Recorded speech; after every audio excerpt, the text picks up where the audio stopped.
welcome to the Men's Circle. Oh. So, I'm Red Hawk. My two co-hosts. Well, we're all co-hosts, I guess. We're all mutually co-hosting. We got Exposed. And two ravens. all right. Got some other guests too. Yeah, there's more. There's fucking on Indian time. Yeah. Apparently they're not machicas. They're here, but they're here in the future. They're here right now.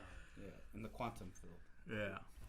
So, let's just go over real quick why we're doing this, our intent, and then I guess we'll get into kind of introductions of who we are and all that good stuff. So our intent of this podcast is to study our own male identity through the lens of a straight brown man. We're also addressing the battle of our state of regression and teaching ourselves how to be a better version of ourselves as men, and also hopefully inspire those who value our perspective. And that's I think what we're all trying to do here, and hopefully we knock it out. Okay, let's see. Oh, I think we got to guess. Who is it? Who is it? Poke your head over here. Yeah, come. All right. It's all right. That guy. Watch the cord and come in. Come, step over the cord. Do you have a... We got people piling in. We know somebody's not a machica. Do you have a earphone? Yeah. Okay. It's not a chica who weren't here on time. Because the machica understands time. You let your ancestors down, man. Coming from Once people again. who perfected time. A part of my ancestors, yes.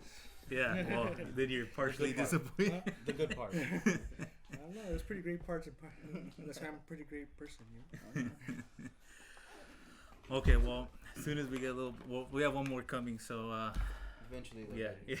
Yeah. And the beats get fancy.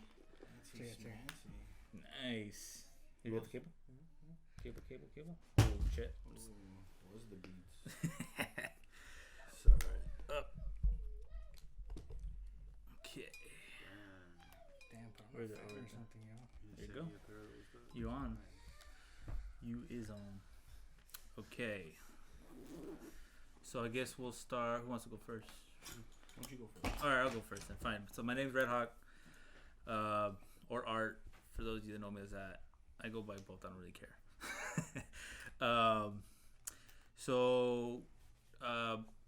Just the kind of the format of our introductions is basically our age. So I'm 31. So that's my perspective of a 31-year-old brown man. If you want to count my identity through the state, it would be I'm Mexican from my family. They're from Mexico originally, some of them. The rest are from New Mexico, so I'm also American, if you want to call it that. And yeah, basically, and then what I want to get out of this Men's Circle podcast is kind of what we went over with the mission statement. But you know, in my head, I feel that it's definitely something that hasn't really been done as far as what it looks like to be I don't know what you want to call it, a positive role model brown man, at least for myself. And you know, maybe we're probably going to explore what that even means, because I honestly don't think any of us truly know what that is or what it means. And hopefully we discover that and we catch it on film, and it's for everybody here to enjoy. And that's pretty much my intents and my goals with this. And who knows, maybe it'll go down some other rabbit hole, some other avenue. Maybe it might turn into some crazy stuff, or it could be just funny and fun and entertaining and all that good stuff. So that, I think that pretty much covers my introduction. What's up, y'all? My name's Exposed. I think I'm 36, something like that. I have to count exactly. So I guess what I'm really trying to get out of this is just like a better understanding of, like our wants, needs, and desires.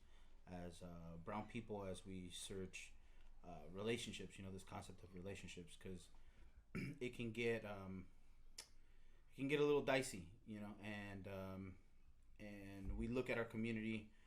There isn't very many people that I know that have like a strong family structure. Like most of the households came from like really broken families. There's like maybe a handful of people that I can think of off the top of my head who had both their mother and father in a household that was like a functioning relationship. Sometimes you'd have both sides there, but there's no real marriage, and the communication is really bad, and you know, it's all bad. So you know, this is the reality of what our community kind of looks like. And so I'm more interested in like trying to find out what are some of the ways that we can kind of like mitigate some of those issues that create that kind of scenario. And that's what I'm hoping to, you know, get out of this, is just like a better understanding of like where we are as a community, as men in the community. You know, Red Hawk kind of brings up the fact that like the lack of positive male role models, you know, and that's its. Hold on, Time out. Sorry, y'all. This is what happens when we don't. Well, motherfuckers ain't on Michica time. Yeah. No, Apache time? No, I was here on time. I don't know if it's gonna reach. Oh, you know what? I think I have. We were trying to get started at 8 o'clock. Sorry, guys. I was coming from San Diego. Well, next time, try not to come so far. San Diego just for this podcast, bro. Here you go. You live in San Diego? He's a little bit long. Yeah, I can't hear nothing here. This is complete. Yeah. Yeah, you're not supposed to. Yeah. But I can't hear y'all when I wear them. Oh, That, what? yeah, that's fine. This won't fit? Oh yeah, well, but it's shorter. That's the only reason. Probably need another chair because I thought it was gonna be close enough, but it ain't. Let's go. I don't think. Do we really need it, or? Well, I mean, I can't. I'm okay, fine, go for it. You don't have to wear it, but I like to hear my monitor. So That's just so. me. I could barely hear you talk. we're not. Yeah. Oh, okay. It's like I don't hear what you're saying at all. All right, go for it. Sorry. So- Can I get that chair over there? All right, hold on. Time out. No. Wow. Shows up late and starts making Demanding chairs and special chairs. That's how you do it at the sweat lodge. This ain't the lodge. Can I get the? Aren't you Can I supposed to get the come door? early to? Can I get the door? Aren't you supposed to come early to fucking chop wood and shit? Jesus. Can I, Here's your tobacco. Honor me. Jesus. Where were you? Anyways, all right. Okay, we good? We good? So, Yeah, we're good. I mean, at the end of the day, that's kind of my perspective and what I'm trying to get out of this. Okay. It's just like a better understanding of. You gotta unplug that one. Put This in the one? gold thing. Okay. Yeah. Wow. yeah. And then, there's a little switch. You gotta turn that fucker on. There you go. Yeah, it's a fancy one. Get on. All right. Okay. So, what are you trying to get out of this? What a rough fucking start. Sorry, guys. It's all right. No, you weren't the wanna only turn off one. your phone for us? So it doesn't Yeah, sound put it on silent. Okay. I mean, you can finish though. No, I mean, I was pretty much, I guess, done there. I'm not sure where my fucking train of thought was. Other than, you know, I guess I'm just trying to have a better understanding of where we are at in the community. You know, how do we mitigate some of the issues that that get created with dysfunctional households and families, and you know, how can we begin the process of getting ourselves in a better place, and that's ultimately what I'm trying to get out of this discussion. All right. Well. There's no sound. Okay. You're not gonna hear us. So I'm 32 years old.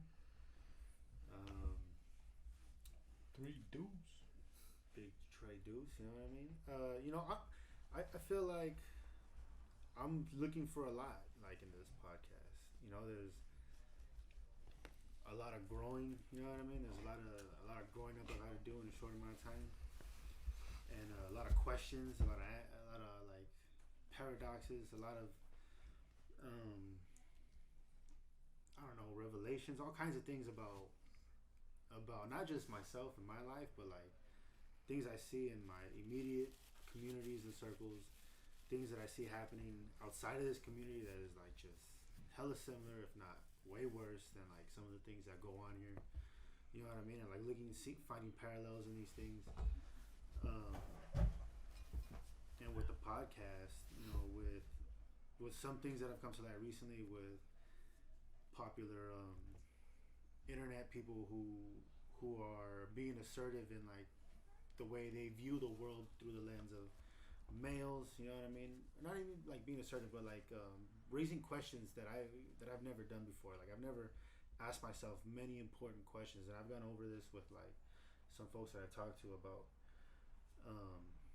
some questions that I just never asked when it came to like my relationships, and then some parallels that I see taking place like in the broader scope.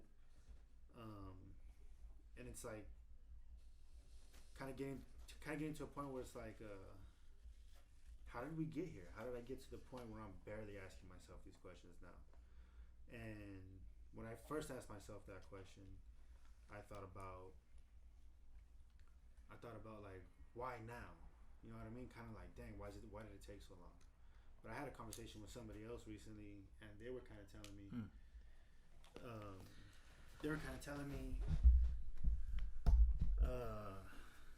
that it's completely normal to be figuring some of this stuff out at 32.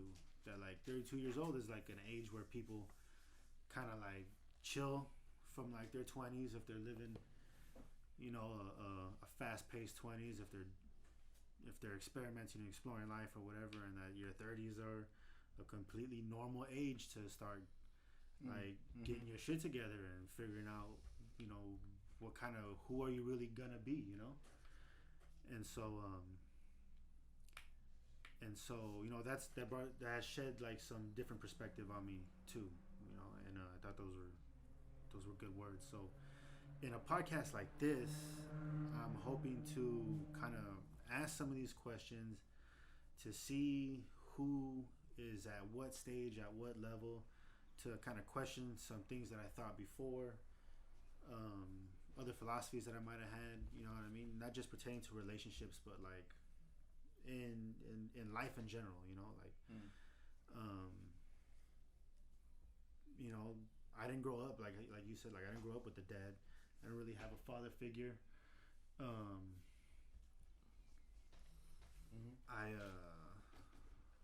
Sorry, just keep talking. I'm gonna see if I can handle that while you talk. Yeah, we're new. Yeah, it's weird setup. We're new. We're figuring things out. So I didn't have a father figure. I didn't have nobody showing me the ropes. I didn't have, you know, like I had friends showing me the ropes, and they didn't even know the fucking ropes. You know what I mean? So like, so when I think about like growing up without that, you know what I mean? Like I was just winging so much shit. You know what I mean? In my life, and like not really knowing the progressions and like, how things would work. 1 second. Time out. All right. So yeah, out of this circle, I just want to, you know, learn. I want to learn it. I want to learn a lot about myself. I want to learn a lot about my broader community, not just like the pocket of community that I'm in right now, but like how everybody's feeling. You know what I mean? And although I feel like that's a potentially easy question to answer when we look at like what is mainstream or whatnot, but like the brown community is still incredibly unique, has many different facets, and I don't really know very much about it, to be honest. You know, like who's wanting what, you know what I mean?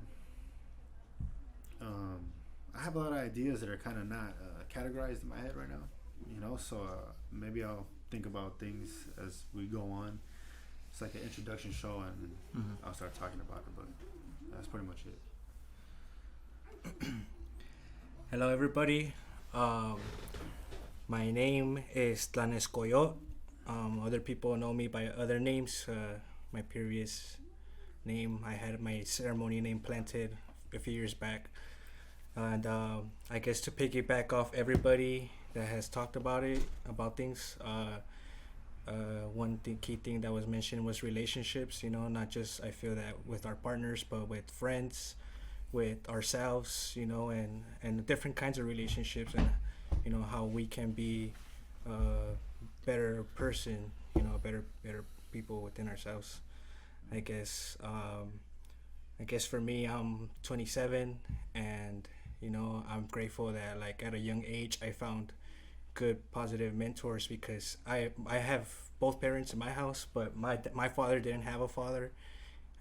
You know, so like he didn't have a positive role model either to be a dad.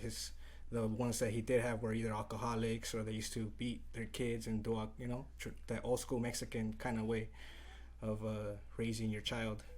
And so, being that my parents are immigrants here, I'm first generation Mexican American, Chicano, whatever you guys want to call it.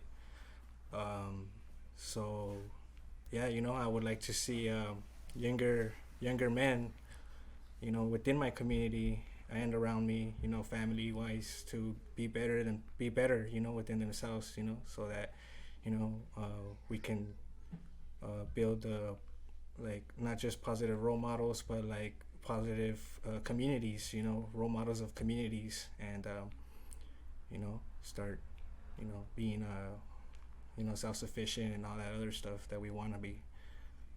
How old are you? I'm 27.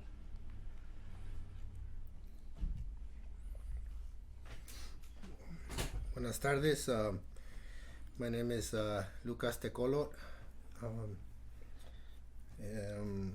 I got my my street name and my movement name.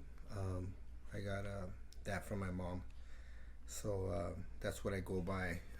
And the movement is either by Lucas or by Tecolo, depending on, you know, what circles I'm floating around in. I want to just apologize for being a little late, but I think just didn't want to be. I wanted To the gulag. you know, be the one that hates on the initial podcast here, and you know, throw it off, you know, right off the bat. Mission accomplished. Right. But you know, I was you know, just listening to what you brothers have to say, and you know, obviously I'm you know, if you can't tell because of my good looks, but I'm the oldest one here. So I grew up in Boyle Heights throughout the 90s, 2000s, coming of age during this time of a lot of street violence, and it was very it was a turning point, I think, in a lot of ways and in which we as men, we see ourselves, because a certain view, certain attitudes, perspectives was being you know, put out there in the music, and it influenced a lot of us into what manhood was, and a lot of it was self-destructive. And so I had to find my way into a more constructive path to figure out what manhood was, to be a man of respect, of honor, of integrity. And you know, all these years, it's a struggle to be that, when you have so many different forces and vices that are being pushed upon us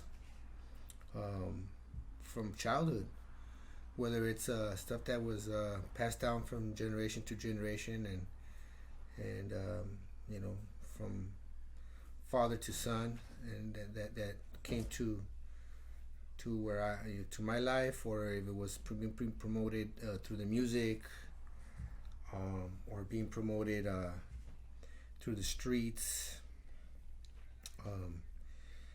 You know, it's a challenge as as a brown man, Chicano, first generation. Parents are from Mexico. To to figure things out here, and trying to sift through all the confusion of what is positive and what is negative, what is constructive and what is destructive. And so, personally, like, I was able to find a path through native ceremonies and learn from those teachings and those experiences, and from those elders that came before us, of what to do and what not to do. So with compassion, but with some tough love, So it's been a struggle, but I want to, it's been a beautiful struggle, and like brother Two Ravens here said that there's a lot of stuff going through my mind, and still need some clarity, but I just want to be grateful that I'm in this place right now, at this time, even here at this in this initial podcast, to be able to express views and discuss what is what a man is. Oh. Right. So with that, I just want to again give thanks to those that came before us on this Memorial Day. Remember all the men, all the grandfathers that came before us, that set the stage for us to be here right now. So with that, just pass the palabra.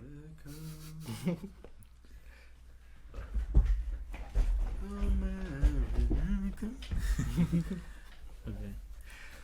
All right, so that's everybody, right? Yeah, That's everybody. Alrighty.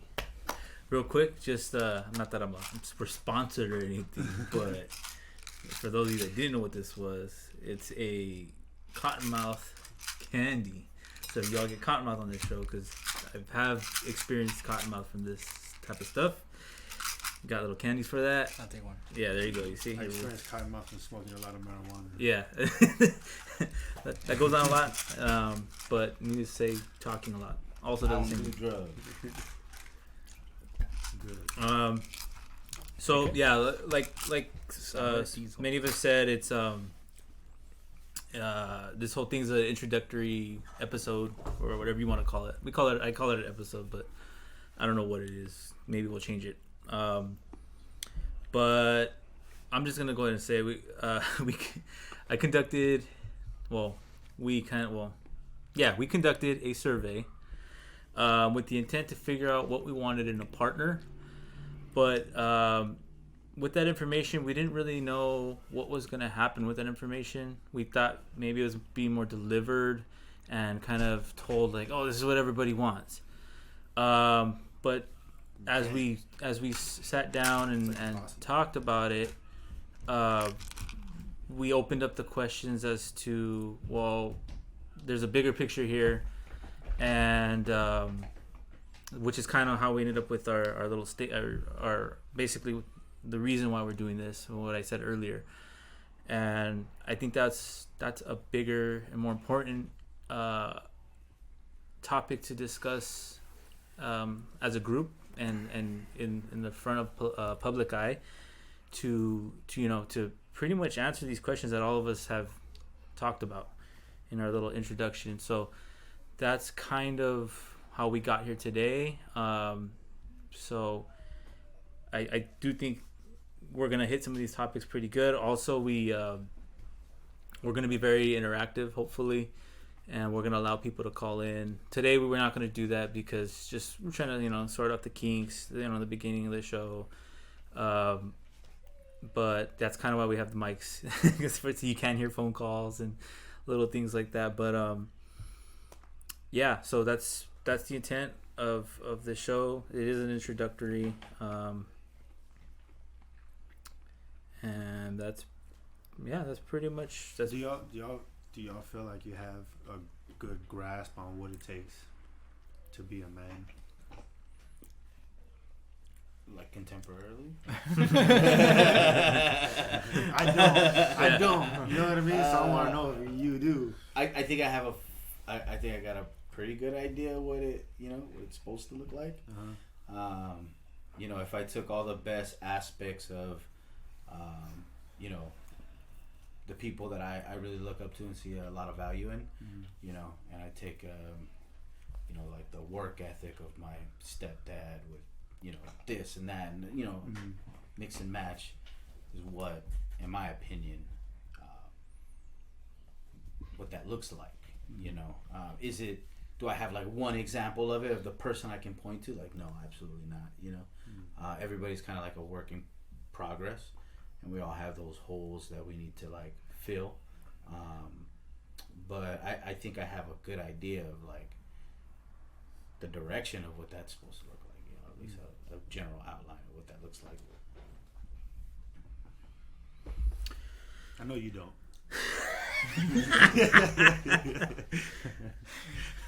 Just playing. I mean, likewise, like I feel that everybody, like I said, I've had good, positive things that I've got from people that have gave me words of advice. That certain people have certain things. Everybody has something to say about somebody else. But like Exposed right here said that, like, you try to take the positive stuff from people.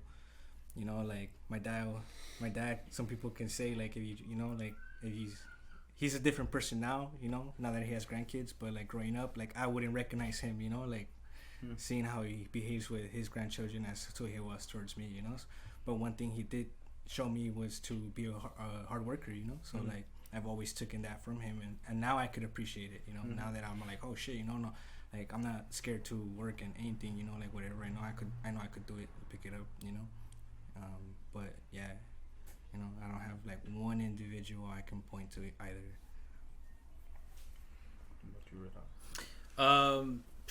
I have a lot of different perspectives, different philosophies. Also, it depends, I think, a lot of where you're at in your life, and kind of what you consider your role model.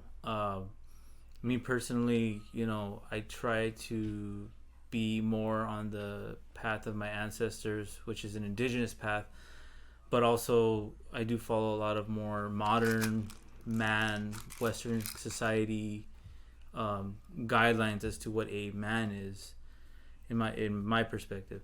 So like, I grew up in a household where, my father, he was a hardworking dude. He's a military veteran.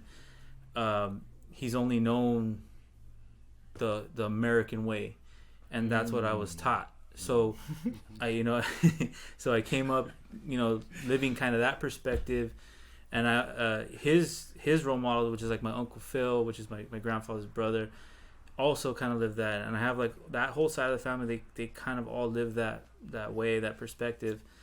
And I was really accepting of it in my early years, and I was headed down that path. And then I kind of went out and did my own, like, I guess, uncovering of who we are as people, and finding out that I'm indigenous, and understanding that there was a whole different perspective as to what it means to be a man. And even in the indigenous perspective, there's branches of ways you can be a man in the indigenous community. Mm-hmm. And so, I participate in war-esque things, like when it comes to like learning self-defense, learning how to use weapons, learning how to do things like that. So, so I kind of aim kind of that direction, but also I'm a father, so then I have to understand, what does a good father look like? Mm-hmm. What did I like from my father? What didn't I like from my father? Mm-hmm. Grandparents, there's like so many little bits and pieces you can take from people. There's some people, there's the men that I'm sitting here with right now. I've probably taken something from each one of them in some way, shape, or form, that I considered, good and good qualities as to what it means to be a man. So I mean, this topic is good to hit because, you know, we can go on forever. We can talk about specifics too, but in general, you know, being a father, being, you know, my responsibility as a practitioner of war in some aspects, also responsibilities as a husband, because I am a husband, or maybe not necessarily the word husband, but a partner in other regards, and yeah, pretty much all those things. And then also I'm an artist in certain aspects too, so, you know, what does that mean, and what are my responsibilities there? And so yeah, I got a lot of perspective on it, a lot of different philosophies. Sometimes they clash, sometimes they're really smooth and it all mashes together, but ultimately, like, I pick and choose as I go, and I have a lot of philosophies that I believe in, and then there's stuff that I'm just gonna outright change. I feel like there's sometimes I'll hear something that's like, oh, you know what, that makes more sense, or that doesn't make sense now, or, you know, as I get older, things change.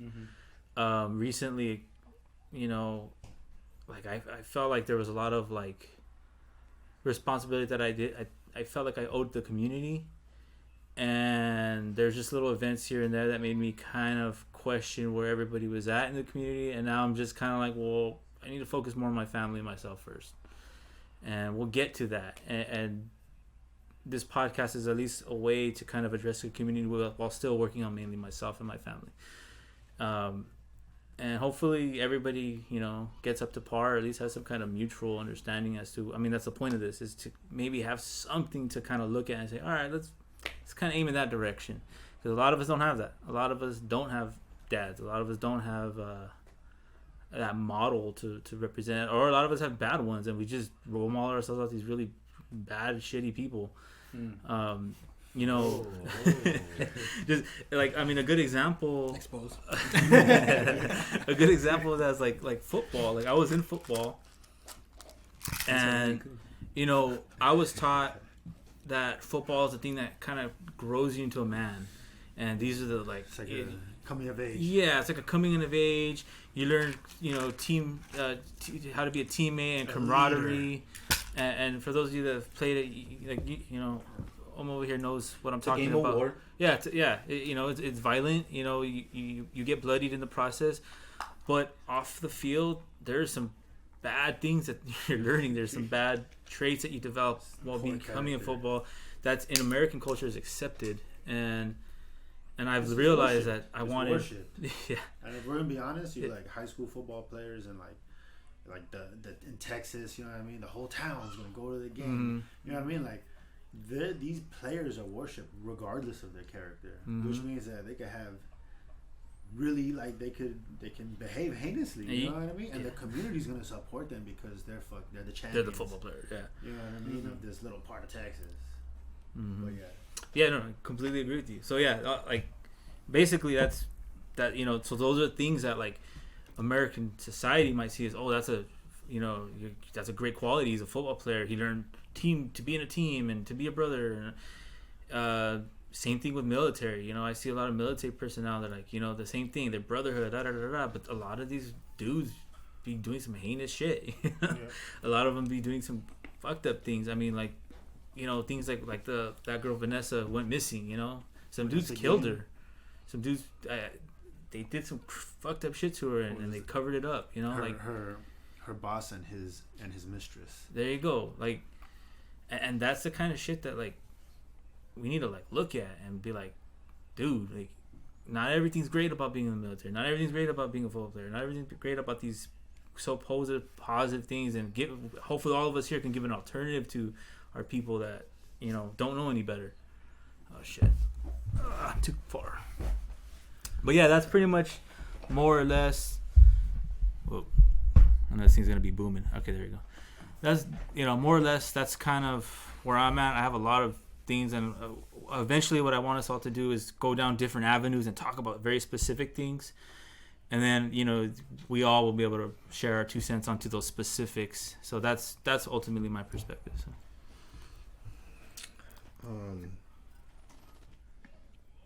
I think I mean, for me personally, I think I do have a good good perspective on what is to be a man, set by the examples of other men in my life, including my dad, who's stuck around and did what he could in an environment that was not something that he understood. He was from the rancho out there in Mexico, and then he was raising two sons out here in the middle of the 90s, in the middle of the projects. Completely, what he could show us, and sometimes he didn't know what to do. He gave up, but he still set an example inside the house, inside the home. There was other men in the hood that try to show us the ropes of how to maneuver ourselves within the society. I had some teachers that brought some valuable lessons to my life, and I took those and I saw the truth in them. And there was my peers that through mistakes that we made, we were able to figure out that no, that's not the way to do it, and kind of got us, pointed us in a more productive or effective direction. But it depends, what areas of manhood we're also talking about, right? Because like you pointed out, there's partner, there's fatherhood, there's brotherhood, there's community, there's professional, so there's different aspects of where we have to what is it to be a man in within all these different arenas, all these different areas of our life. And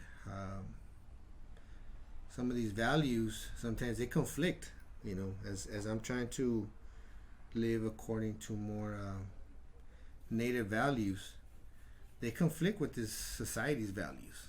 And that's where that clash comes in, is very very significant, a very significant point of sometimes what direction we're gonna go with our choices, and people are gonna judge our manhood based on those choices. And so I think. So I have a question on that.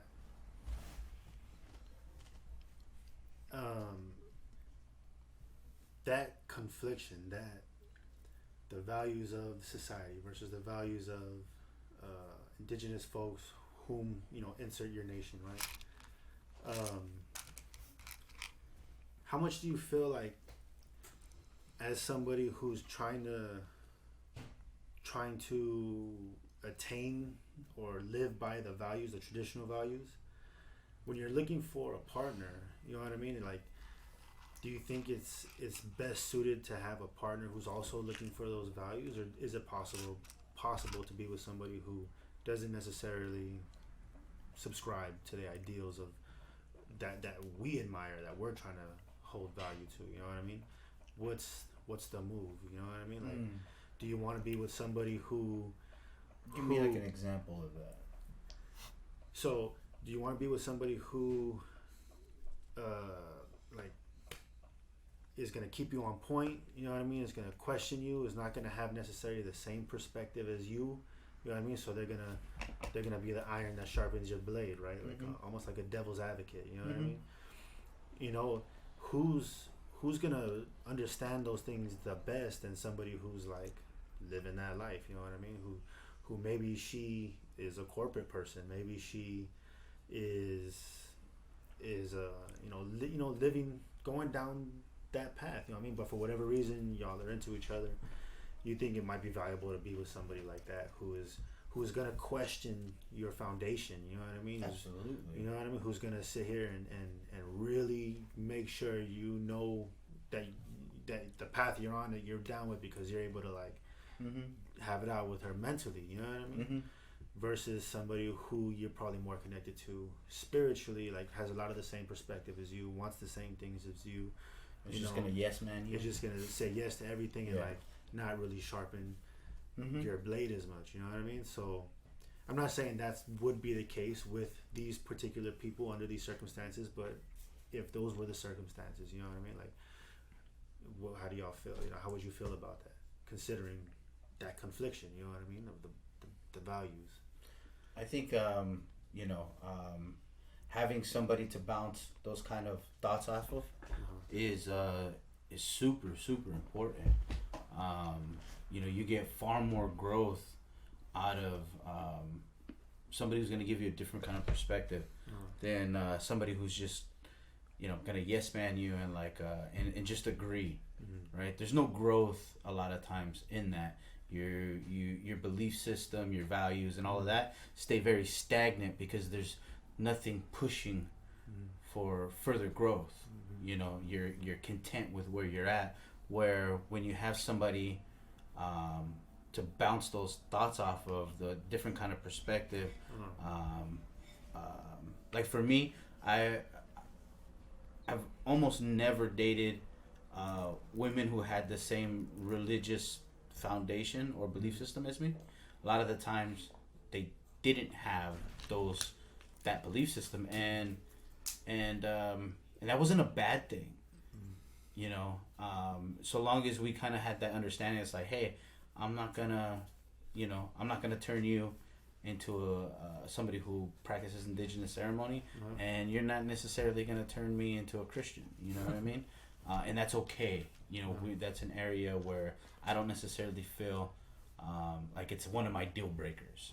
Like you have to believe spiritually what I believe. It would be nice, and in the relationships that I've had, that there was that kind of foundation. It was nice, but there wasn't a whole lot of like growth happening because there was like this like stagnant. Okay, like yeah, we figured it out. Yeah, we did figure it out.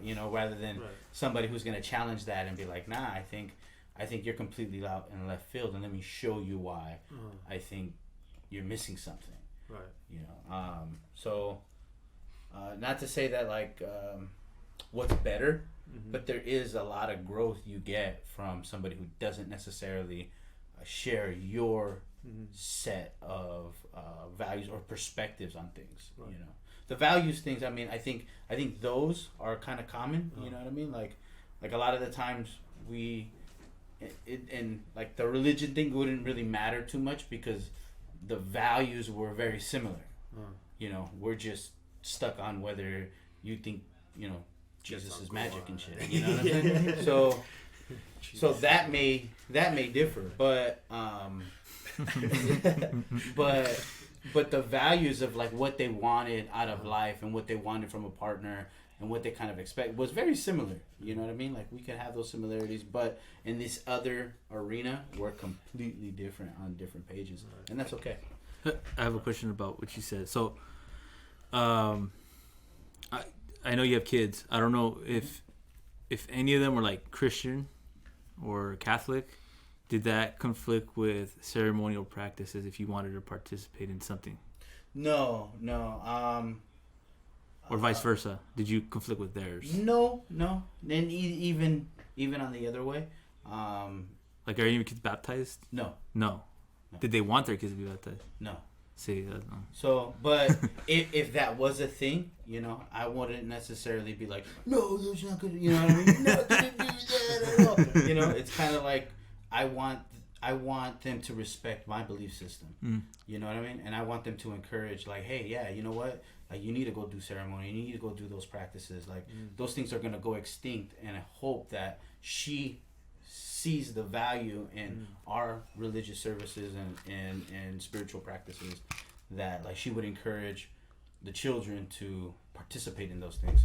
And if I want that kind of respect, then I gotta show that kind of respect, right? So I gotta give the other hand and say, okay, well, that's not my cup of tea, but you go learn that. And it's good to learn about like different ways of thinking, different belief systems, so that my children can come to their own conclusion as to like what is it that they believe exactly. And it isn't like because my dad believed it, right? That's like where a lot of our community goes wrong. Like, why are you a Christian? Well, my mom was a Christian and my grandma was a Christian, so I guess I'm one too. You know what I mean? But like, did you ever really think about it?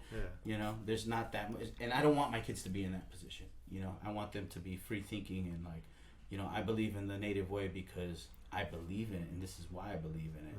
You know, it makes more sense for me. Or, you know, for them to, you know, my son became a Muslim or something like that. You know, like that's on him. You know what I mean? And that's completely up to him. Yeah. He just rejects both his mom and his dad. He's like, I'm gonna go my own way. You know, and he finds that, and that makes him a better person, and he can get closer to God through that. Well, then that's all great. You know, as far as I'm concerned. Yeah, so I know for a lot of folks, they're scared that, like you said, like the religious practices of our ancestors would go extinct. That still wouldn't irk you in any kind of way. Like, man, they're not gonna carry this forward. You know. Well, it doesn't mean that they don't, right? I know a lot of natives who believe in Jesus but go to Sweat Lodge. Right. You know what I'm saying? Yeah. So just because like you believe in one doesn't necessarily mean that like you can't value or participate or, you know, do the other. You know what I'm saying? Now how they reconcile that with their Jesus side, on the Jesus side, you know, like participating in pagan belief systems and rituals, it's kind of like that's however they're gonna have to deal with that, you know, however they rationalize that. But I do see like it doesn't negate the other necessarily. It doesn't have to be that way. You know, you can take the value of like this belief system and wherever it is valuable. Like my tia Maggie was the most righteous woman maybe that had ever walked the face of this earth. You know what I mean? Like super in terms of like self-sacrifice, and like she never had kids, and like she gave her life essentially. She didn't marry until she was like in her 40s, you know, maybe even 50. You know what I mean? Like she gave her youth and her life to her family.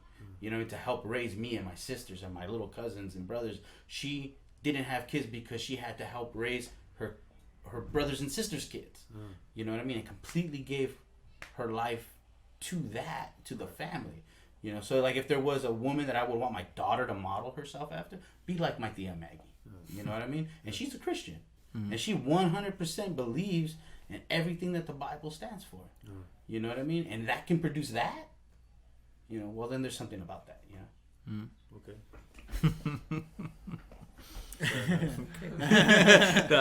I'm a little bit of a stickler in the opposite. What I'm saying is there's a value there is, to that, yeah. You know what I mean? Like in that case, it produced a very, very righteous human being, and that has value, you know, for whatever, you know, whatever you want to take it for. Yeah, and I got some homies that went down that path after fucking up in life, and it did kind of more or less put them on a better path. I do think there's some detrimental aspects of it, but ultimately, yeah, I got them off doing whatever the fuck bad things it was. So yeah, I kind of agree with you on that aspect as far as there's some value in it. But yeah, that's kind of it. I just so you know, I asked a question earlier on Instagram of what people wanted us to talk about. So we can go down those if y'all want, or we can continue talking about other stuff. I still wanted to address a little bit of that. Yeah, go for it. You know, I think there is a value in having somebody challenge you. But I think it's also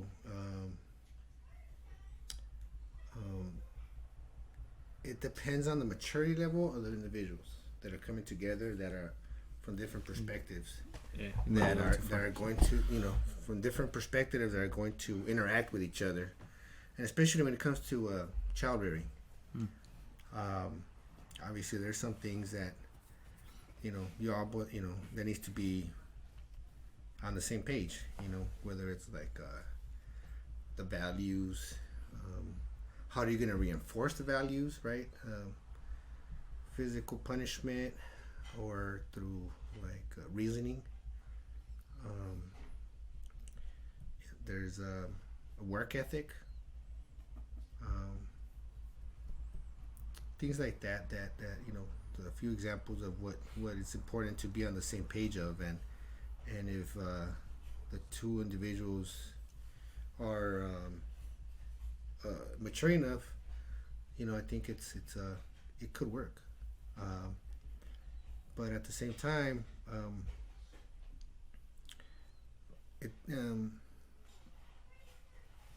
I think it's important to because ultimately I think your question addresses within the in-home environment, right?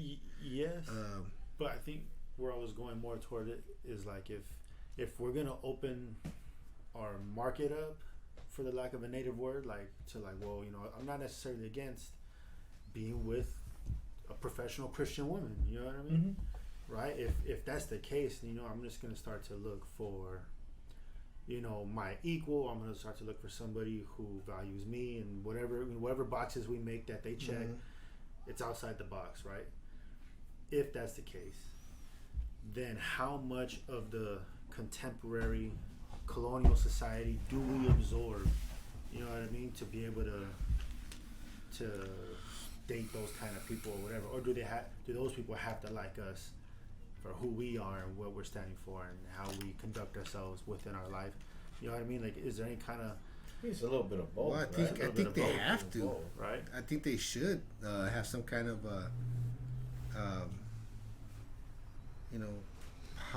like positive it's gonna be way of looking at you, right? And you at the same time at them, her. So. Like how much of the contemporary society do you absorb and manifest, and because what again it comes out to like the values that you're trying to promote, because sometimes again it comes to the clash between the values that you're trying to live by in the home and then in the immediate community versus when you're talking about the corporate environment, right, where there's a lot of distrust, this backstabbing, there's it's like that dog eat dog, every person for themselves, and so there's that conflict that sometimes can come and seep its way in through the relationship, right? And so but there's like if you're talking a corporate, more of like somebody that's more on the like a financial outlook, right? Or somebody that's already like say a sister that's a banker, or a brother that's a banker, and so you're trying to live this a more native, earth-based, and trying to do certain things in your life to ensure that change happens. But then you have someone in your right next to you that's pushing the opposite. That's true. What is the but here's the thing though, is that those women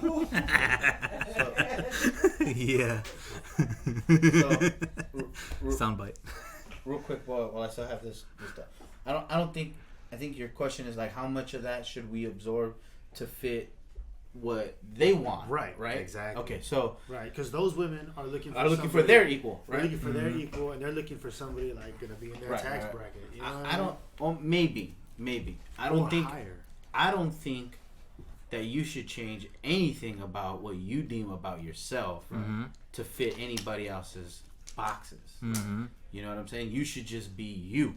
Yep. You know what I mean? And if that's what they're looking for, is somebody that has your characteristics and your values and your physique and your all of those aesthetics, that checks all of their boxes.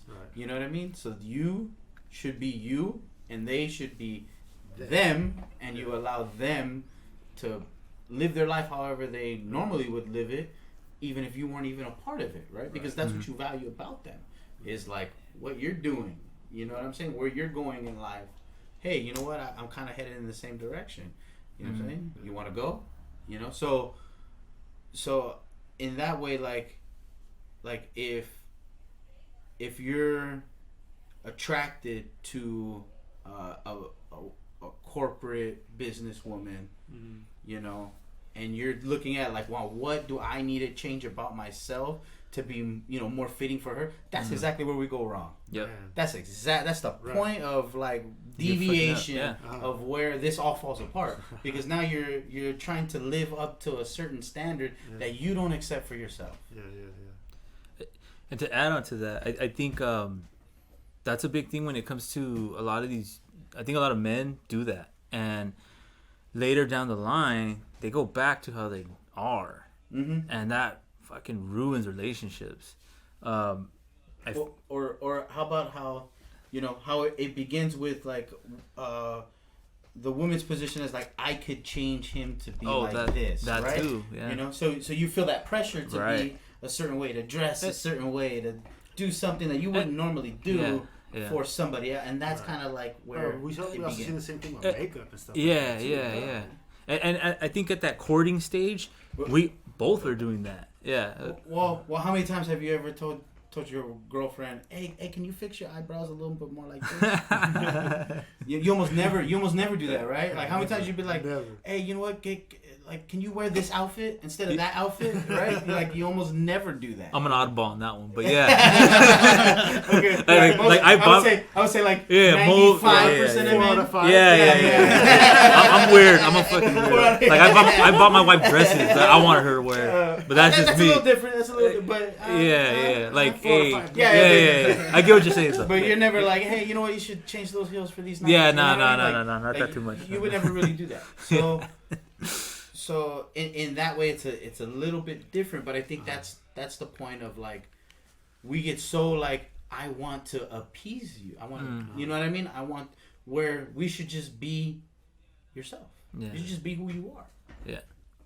And you know what's funny is that like, that's a big thing in my life personally, and it's funny that you say that because I've always had an issue even as a kid to live up to expectations of my parents and my grandparents and my grandma Tina. She's native, you know, but she never did anything with that. Instead, my great grandma sent her like manners school. So she's very like proper. Sit your ass right, you know, like use the right utensil and you don't speak like that. And she's always correcting my vocabulary and all these things that are very like colonial in nature. And I was super against that, and I always wanted to just be me, and it trickled into exactly like relationships. Like I've never changed for any of the women that I've been with. In fact, quite the opposite. A lot of them end up changing to the things that I like, to the things that I wanted. But also, I do find myself to be a little more interesting than most people. I do a lot. Bet you do. I personally feel that. Whether I'm right or wrong is up to the people. But I feel like I do a lot of shit that most people don't participate in. I mean, we're fucking doing a podcast. Yeah. Like, how many people are doing that? And there's a lot of people doing that. But like, it takes a certain kind of person to want to even get that ball rolling, you know? Yeah. But yeah, so like, I think there's a I'm trying to remember. Oh, fuck, where was I trying to go with that? But yeah, basically, you shouldn't change who you are for your partner during the courting phase. There is a little bit of that. You give a little more than you probably would. But so both people are going to come out of that courting phase. Right. But what you don't want to do is honeymoon phase or what? Yeah. But what you don't want to do though is fucking do it like so much to a point where you're just straight up lying. You're just like, this is not you. And then later down the line, she thinks you're this person, and then you just fucking switch up on them, and then they're just like, it's a recipe for disaster. When did you start doing MENS? Why do you keep buying cocaine? Yeah, so like that. Yeah, I definitely think that's super like negative and detrimental to relationships, and I think unfortunately a lot of people do that on both, you know, men and women. So, yeah. Well, you guys again, shit. Just absorbing everything, you know. I am the younger one here, so like, you know, I'm in a process of growth myself, you know, like, and so like I just like to hear you guys' experiences and stuff like that, you know, like, you know, I don't know, like I feel like my previous relationships have been kind of long. It wasn't like a, you know, like a little quick thing, you know, so like, you know, there was the earlier stage, you know, the younger phase of me, you know, doing things I shouldn't have been doing. But you know, even now, you know, there's things I still gotta work on, you know, and so like that's why, you know, I want to listen, you know, and fuck, I lost my train of thought. Well, do you have anything you wanted to add to this question about the corporate? I mean, I think it's just a matter of where you want to be, right? And what kind of challenge you want to get, you know, from the other person, from your partner. But I also think that there's you guys are using the word courting, right? And so, you know, it's the maturity person. You know, you're testing the waters with this other person, right? And so, I think that there's a definite value in getting to know the person, right? You show who you've got to put your cards on the table, and then they got to put their cards on the table, right? Maybe you're not putting all the cards, but you start putting, you know, one by, you know, one.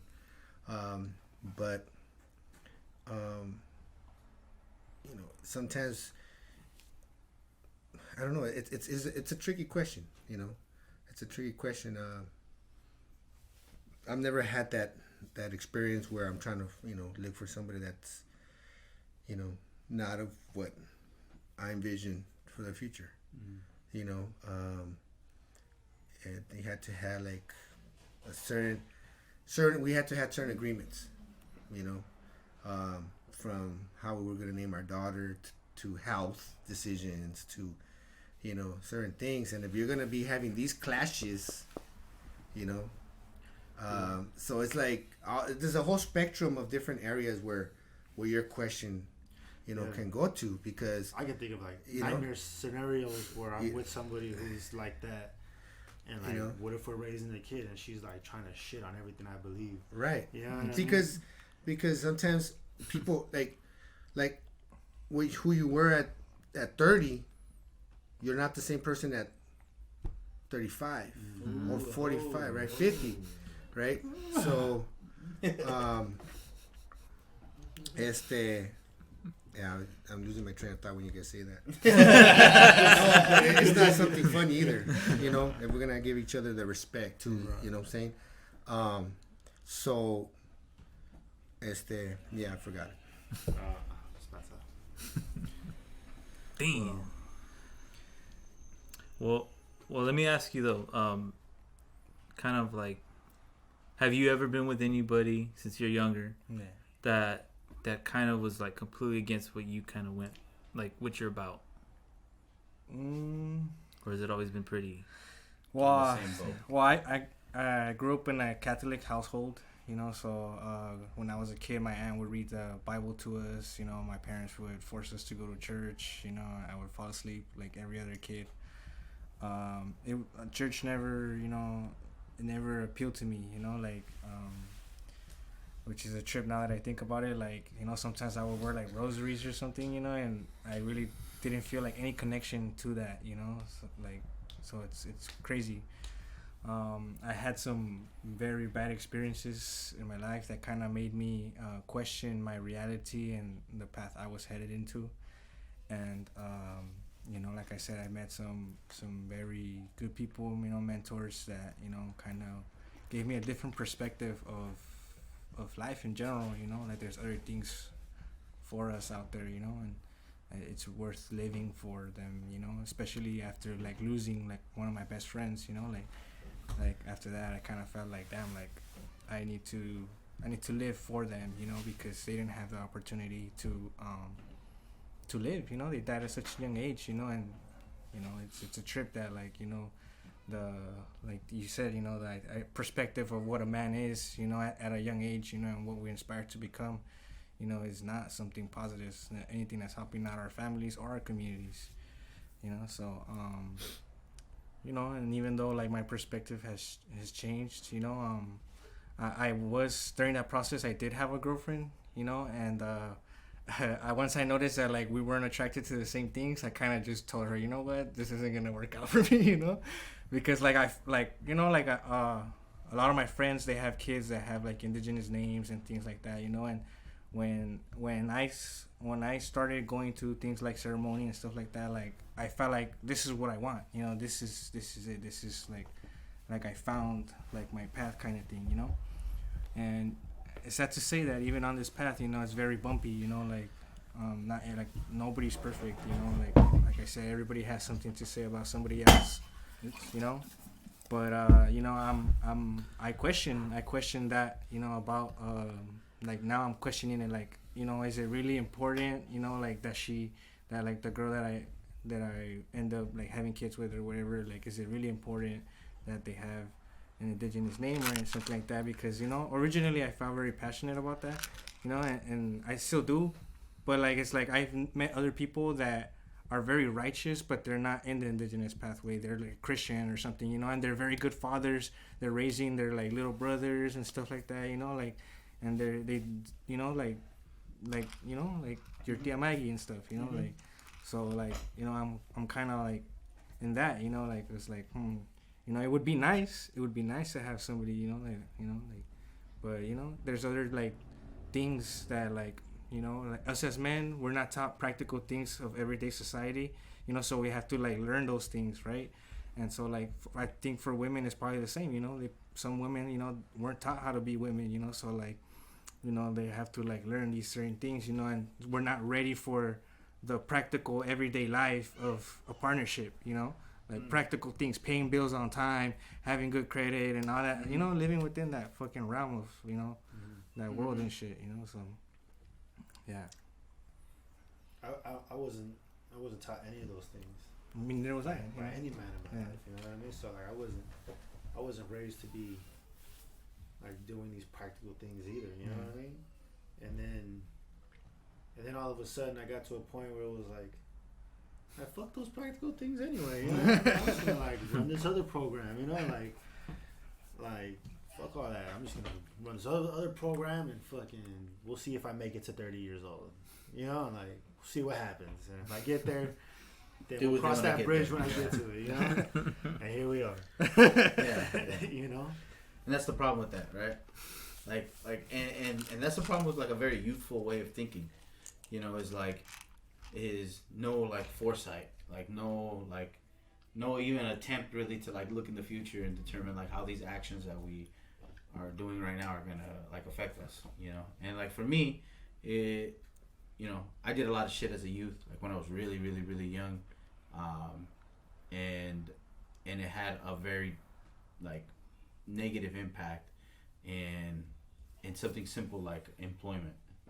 My ability to get a good job was forever affected by something I did when I was 16. So, when we live that life, like, I'm gonna cross that bridge when I get there. Fools were like, the staff in juvenile hall was like, yo, like, you fucking throwing your whole life, and I'm 16. I'm like, I'll worry about that getting the job shit when I get there, And then I got there and it's like, oh fuck, I'm really set back, So. Maybe a good point is to like, start stressing to the youth a little bit of like, hey, think about your actions and like how it's going to affect you in like 10, 15, 20 years. Like if you neglect this one aspect of manhood, getting your ducks in a line financially, you know what I'm saying? It's going to set you back years and years and years when you're like 30 years old and you're realizing the value of that, and that's part of that, like, very youthful, like, I'll just worry about that shit later. Like, we need to get our youth a little bit more, like foresight. You know what I mean? Long-term thought. And I think that's one of the very, a very important point there that, in our community, at least, long-term planning it's not really a thing. We just worry about tomorrow, but maybe next week, but not like, next year, next 5-year plan, a 10-year plan. We just, the closest we might come in is like go to school, get your education, go to college, and then Figure it out when you get there. Yeah. But in the meantime, I mean, something maybe that comes close to some parents that have their own business, and they try to pass on the business onto them, and then, but even then the business, for the most part, it's like trying to meet ends meet, right? Or meet the minimum, just to kind of like cover costs and then reinvest, and then, but it's when it comes to like financial literacy, financial like an outlook, it's not we don't understand the system. A lot of our parents come from Spanish speaking countries, and they're coming to a brand new country with a brand new language, and the norms are different, and the system's completely the other out, different way. And so this future planning is just go to school, get your education, and and see what happens, and along the way there's all these traps, where street, the peer pressures, the pressures put on society through the media, drugs, trauma, toxic relationships. There's toxic relationships, and so we start picking all that up, and then we just start kind of like, again, focusing on the here and now, which is important, but with also like a long-term planning, that also dictates your relationships. It'll dictate the relationships that you're going to aspire to get into, and so I think that like you said, trying to bring this idea of long-term planning to the youth is very important, starting with our children, and talking to them about different aspects of what being what that is, long-term planning, right? And I think for the most part, people think long-term planning is within a financial approach, to long-term planning, which is very, very important piece to it. But also health-wise, there's also different aspects to long-term planning. Is like, I'm planning to have all this stuff within 20 years, but I'm stuffing my face with some unhealthy food, and I'm only gonna live 10 years. And also mental health.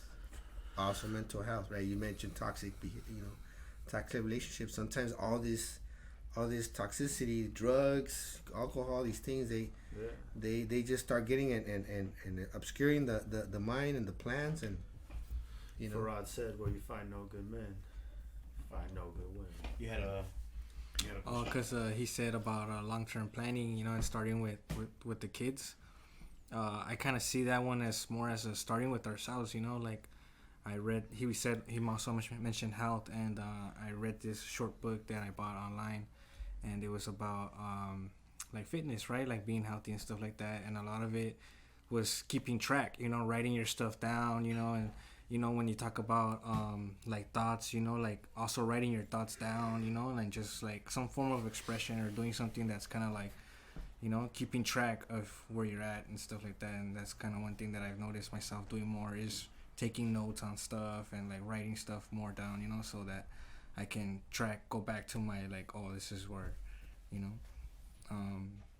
financially, health wise, and other stuff. Like I'm trying to put time aside now, like a day, where it's at least 30 minutes of some study time of whatever it is, just some 30 minutes of like growth, and then hopefully build that up to like an hour or something, because watching other videos and other podcasts, like, people says you gotta invest in yourself, and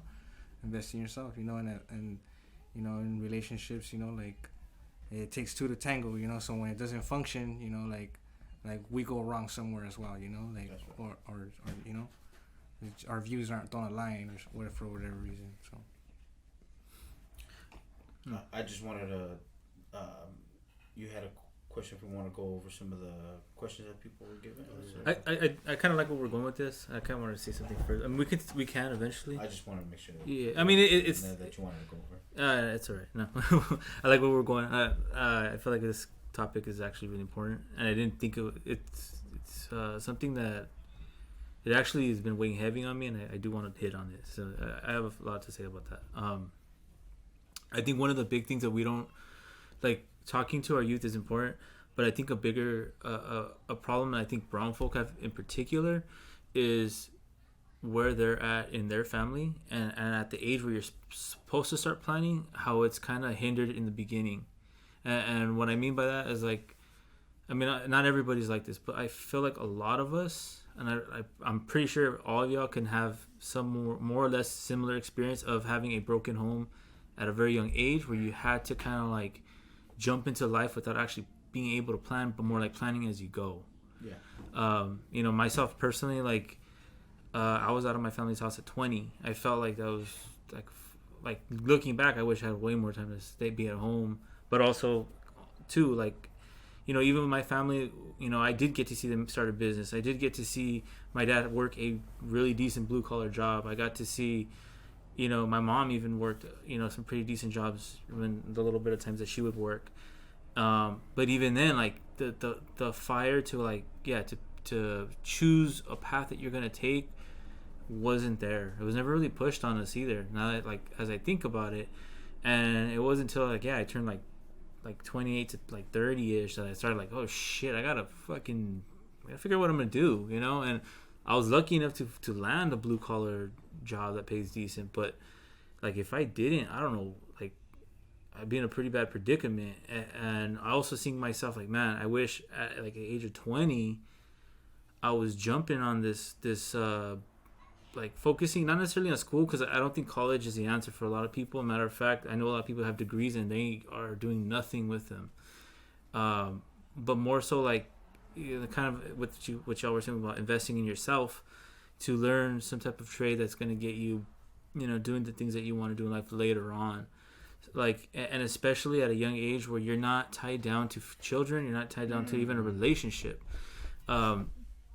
And I say tied down because, you know, when you're in a relationship or especially when you have kids, you've ruined a lot of your options. There's a lot of your options out the window. So yeah, so definitely any youth that are watching this, please do not have kids at an early age. I thought I thought you know kids. Yeah, just I mean, you know, it's a long detour. There's a philosophy, and this goes for women too that are watching.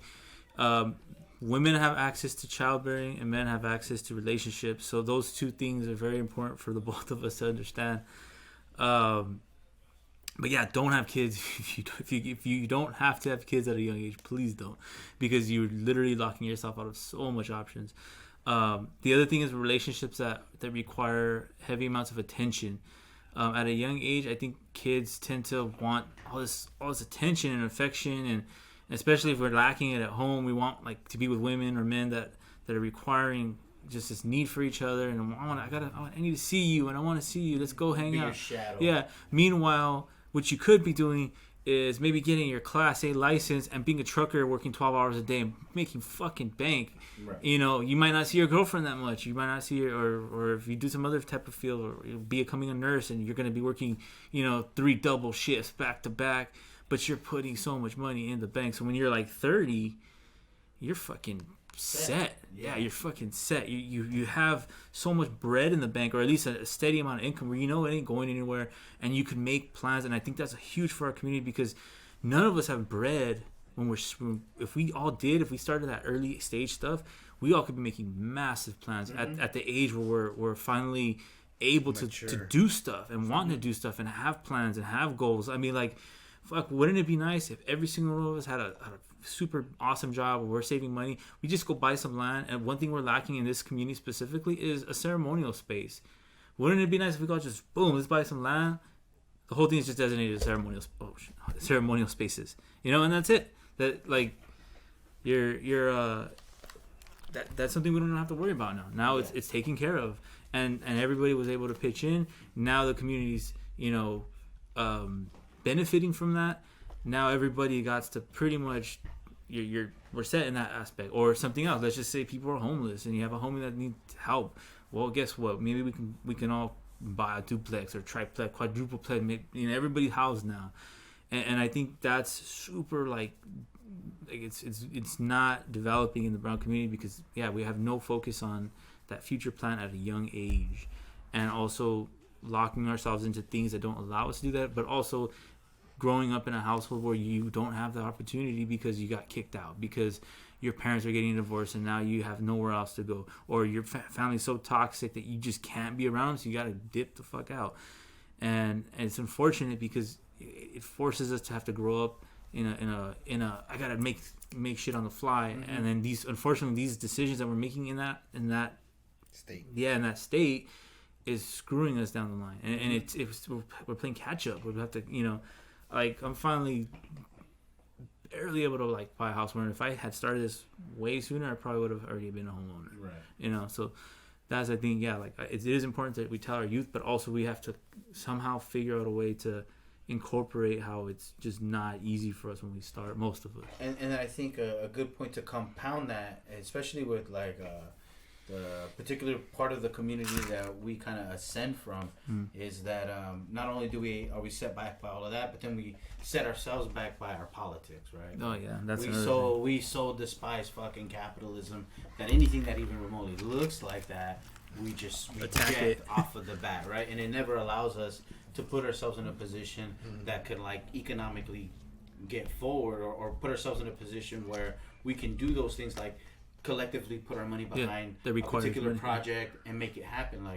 Like I was discussing with Lucas's baby mom the other day that out of all the years of doing hip hop, most of the time that we spent was like performing for fundraisers. It was like most of the energy that we put in the movement is to gain the funds that are needed to actually do the work. Is like half of the fucking time. You know what I mean? So like we got 8 hours a day that we gotta give to the white man, right?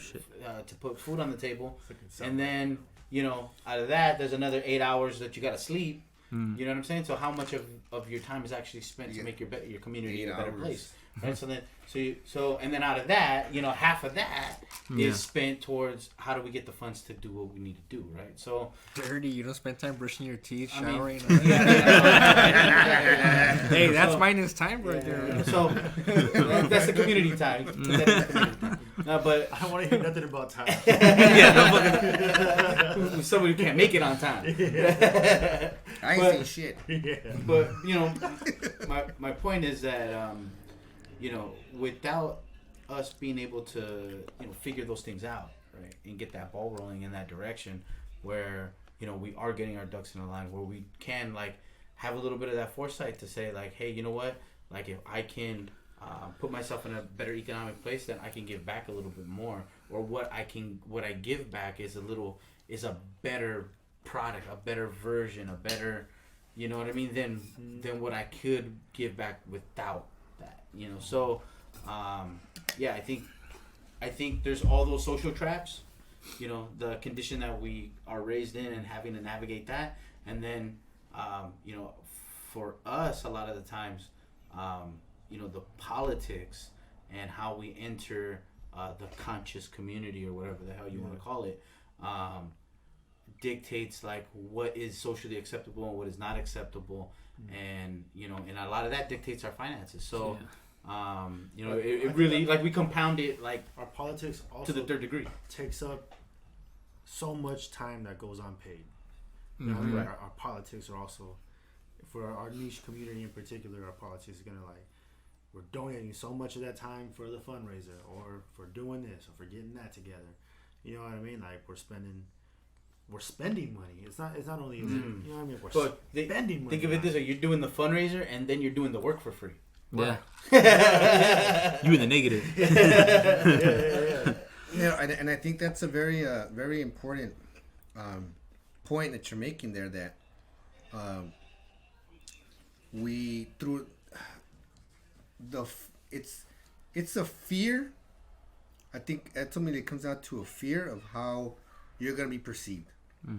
Whether you're, you're a Marxist, you're indigenous, right? Earth-based. You're anti-capitalist. You're anarchist. How are you gonna be perceived by engaging in what by label is capitalist behavior, capitalist practices, right? Of making money, right? Yeah. Some of that fear, I think, is it's like how are you gonna spend your money, right? Some people like of our community that they get out of the neighborhood, or they get out and they just like they go materialistic and they go consumerist, right?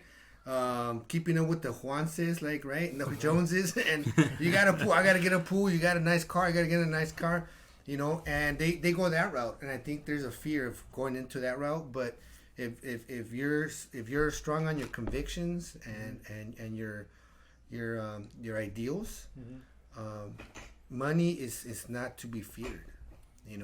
Another, like, you want to spend, like you mentioned, right? You got ideal is like 8 hours, right? But sometimes they like you don't when you're putting in the work, you got to do with 5 hours, or sometimes 4 hours. It depends on what you're doing, right? But the idea of like not we have to set time to other ways of getting, I wouldn't say income, but getting resources.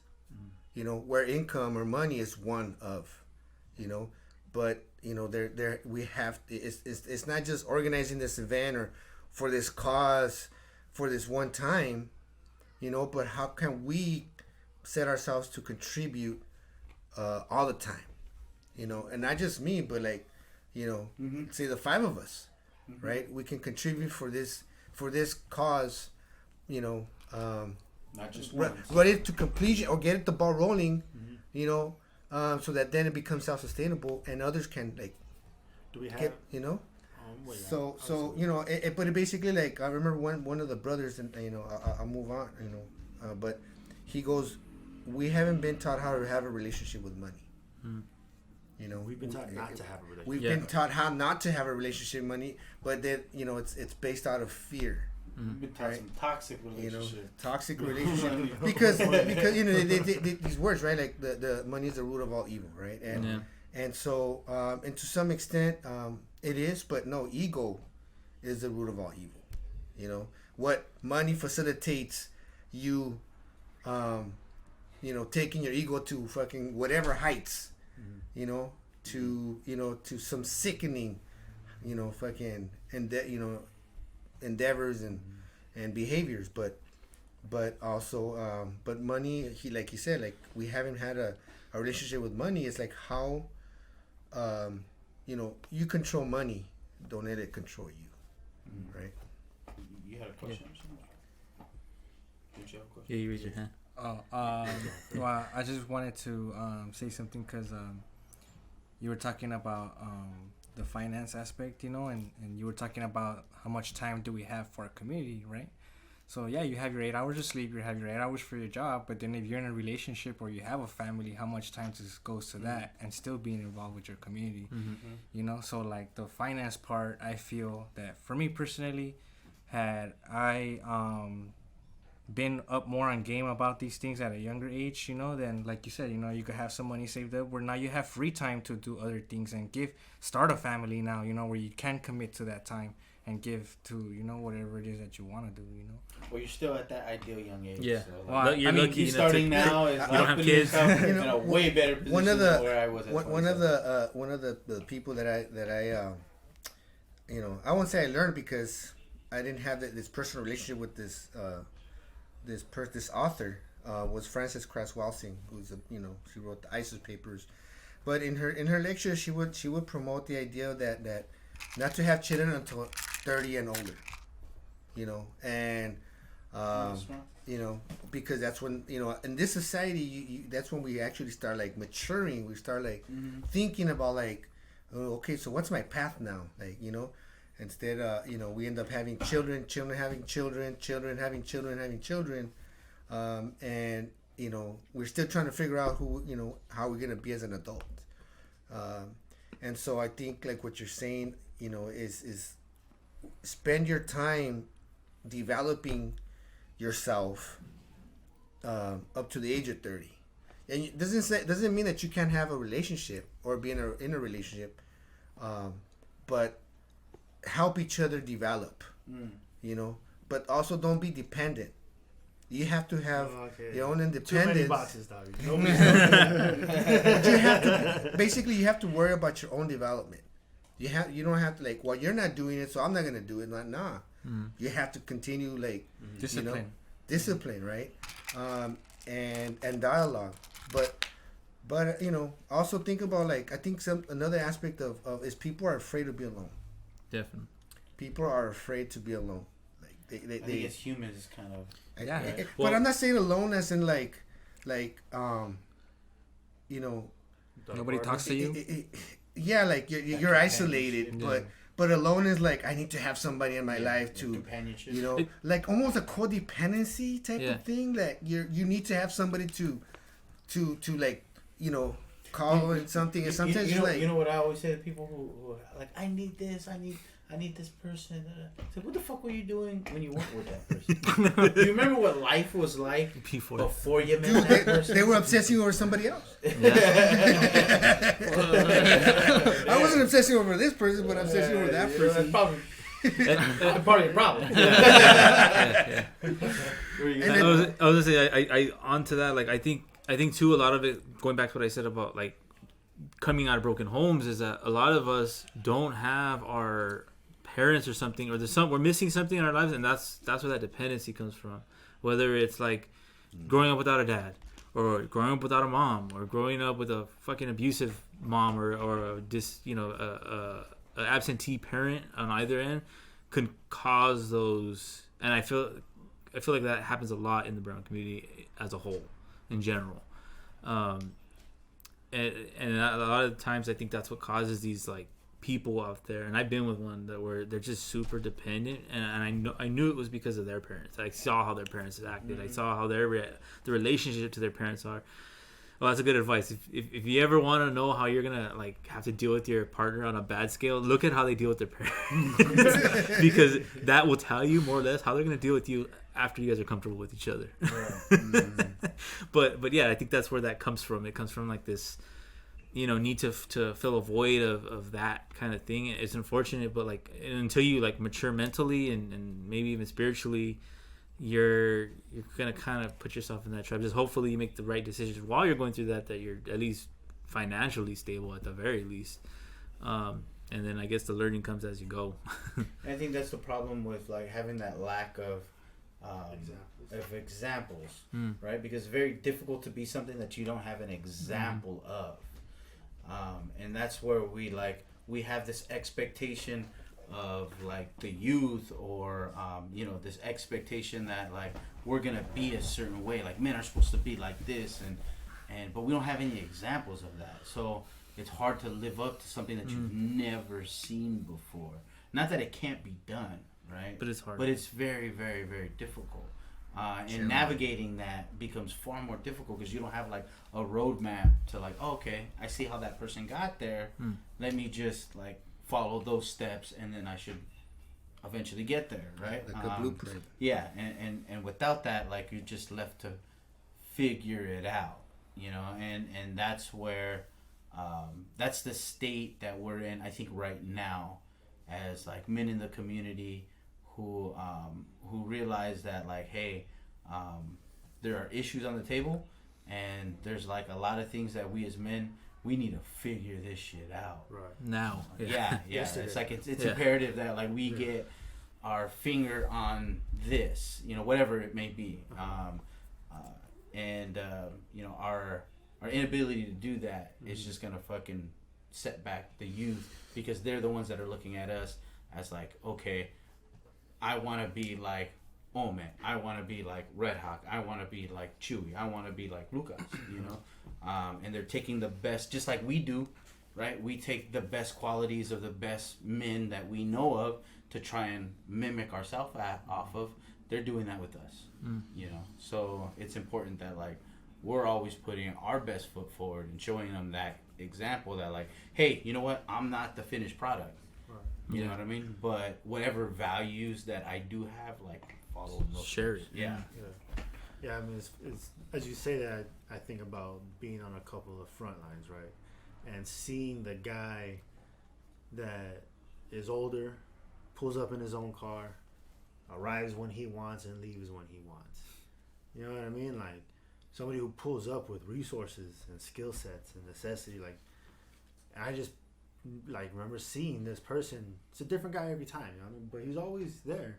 And it's like, damn, like, that's the guy, you know what I mean? Like, that's what I'd want to be like. And I'm like, damn, I gotta ride home. I don't know when that ride is gonna be here, but I gotta get a ride home, you know? Like, I'm not here on my time, here on their time. I'm, you know, like, being in a position like that, and then, like, not even being, not bringing as much in terms of skill set to the table as, like, dude with the truck that pulls up on his own, you know what I mean? Like, and thinking, damn, you know, I want to be that. You know, I remember thinking, like, I want to have those abilities and be that. And then also thinking that, like, it's just not in the near future. Like, that's just not the route that I'm on. I'm not going to have that. Like, knowing that I wanted it and just it wasn't going to happen. Not at that time. Still hasn't happened. You know what I mean? I'm not that guy yet. But, you know, and I'm also not around those people enough to, like, you know, to get it. I also feel like rejecting a lot of, like, male figures in my life too. You know, like, I feel like instinctually I would always kind of, like, rejected the influence of a lot of people that were probably, like, had good lessons for me, you know.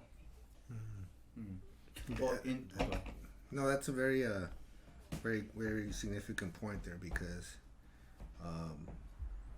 sometimes we've been taught sometimes, like, what the those things that you saw in these males that you kind of, like, pushed away, you know, it was based on perceived preconceptions of what manhood was, and so that didn't sit well, right? Again, it goes back to that conflict, right? As we're young, we're growing up, and there's, like, certain things that we want to be seen by our peers, right? Like, some of the youth that I work with, you know, you know, they want to be seen as a tough one with their peers. You know, when you're 30, you know, that's like, you know, you're like, who gives a shit? You know, I still give a shit. You know, oh yeah, you know, but some of us never grew up. But you know, but it's the lack of our insight as being young of what is good and positive, right? Or sometimes, you know, or identifying the negative stuff, some of these males that we do pick up, you know, and it's like we're adopting, you know, the toxic stuff, right? The negative stuff. And it's not until we start maturing that we're like, oh, that's why I went wrong. And this is why I did, you know, this is why that dude's excelling and this one's still stuck, you know, doing this stuff. But yeah, I've seen that, like, you know, many times. And you know, just think about, like, the importance of realizing that, like, I want to be the dude with the truck. Yeah. Like, that moment of realization is super important. Like, where were you before you even realized that the dude with the truck was even a thing? That was the guy. You know what I mean? That was the guy. You know what I'm saying? Yeah. Like, before that, you didn't. If being the guy with the truck was the direction that you wanted to go in, you were, like, just blowing with the fucking wind at that point. Yeah. Right? Until you found the guy with the truck and you realize, that's the fucking dude. You know what I mean? That's what I need to strive for. Yeah. So at the, you know, although, like, we're not there, you know, but we have a direction now, and I think that's where the power lies, in being able to, like, change, course, change, like, the things that you're doing in life that are leading you to not be the guy with the truck, you know. So now what do you got to do to get that? What do you got to do to fulfill that? Because, you know, I'm pretty sure if you ask that guy with the truck, hey, dog, how'd you get this truck? How'd you get to be the guy, dog? You know what I'm saying? He's going to tell you about a whole bunch of hardships, you know, that you didn't even, like, you just want to be the guy. Yeah. but the road that it takes to be that, you know what I'm saying, is one that's far less traveled, or else they would be more of those guys. Yeah. Right. You know, and you would see them more often, and you don't. You know, so part of that, you know, part of like understanding the direction of where we want to go as men, you know, where those good positive role models are, and that's what I need to mimic myself off of. You know, the part of that is understanding that like that's a road, you know, that is sometimes very difficult to trek to, and we got to be willing to go do that. And if we're not willing to go do what it takes, then we're never gonna get that outcome. Yeah, you know, I do find myself finding like goals in different people, you know, like when I'm there on the front line and I see the guy with the truck, like when I'm there and I see that guy, that's the guy.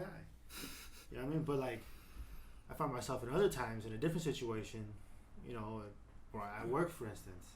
You know what I mean? And this is a dude that fucking owns the place. He only owns 2 of the places, and I'm like, damn, like That's the guy. You know what I mean? Motherfucker owns 2 spots. Yeah. You know, and it's like, so it's not just the guy with the truck. You know, it's like it's the Just guy different. that owns the spot. It's the financial. It's that you know, that guy. You know, like The point where you kind of get the guy, right? That guy that is setting that example of stability, it's 2 very of different self, lives, though, you know? but then also enough to like where you can give back.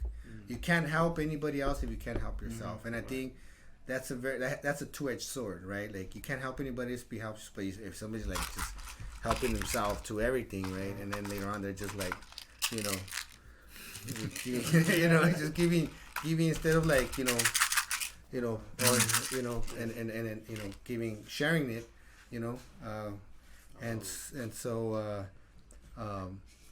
you know, there's a difference where like you gotta help yourself to the point where now you're gonna be generous. Mm-hmm. You know, that generosity is one of these values that I've learned that is you know, of our people. Here's the thing though, is that like the guy with the truck, he doesn't own 2 buildings. Right. You know what I mean? Like he doesn't own those. Are 2 very different lives that require their own commitments. Yeah. Right. Lifetimes. You know what I mean? Worth of work. Mm-hmm. You know? And so that's So we want to take a little bit of both, right? Like Mm-hmm. you want to be the guy who has his business in line and is conscious enough to make an attempt at helping where the work needs to be done, right? And having that ability to like pull up to a front line with your truck full of resources and like, yo, I got the water, you know what I'm saying? Help me unload this shit. So, you know, it takes that like realizing like where you need to pull from. right. You know, I would like to be a mixture of fucking Saw Gauge and Coins Kid. You know what I'm saying? Like somewhere in between those two. You know what I mean? But you know, one on one end is like super skill set. You know, and the other end seems to like have the financial system like down pat. You know, so where we can pull from and say, okay, these are the positive qualities from this person, this person, this person, is you know, and how we decide to mix that, you know, and at different times you're gonna be a different person. Like I was having a conversation the other day where I forget who I was talking to, but I was telling him, look, the person that I was, you know, if you throw me right now on a prison in Folsom, I'm not me who sits here and jokes around with you. You know what I'm saying? And can laugh and can be me. I have to be a completely different person to survive those particular circumstances. And when you find yourself like on a front line, there's a particular set of circumstances that apply there. You know what I mean? That don't apply in the corporate world.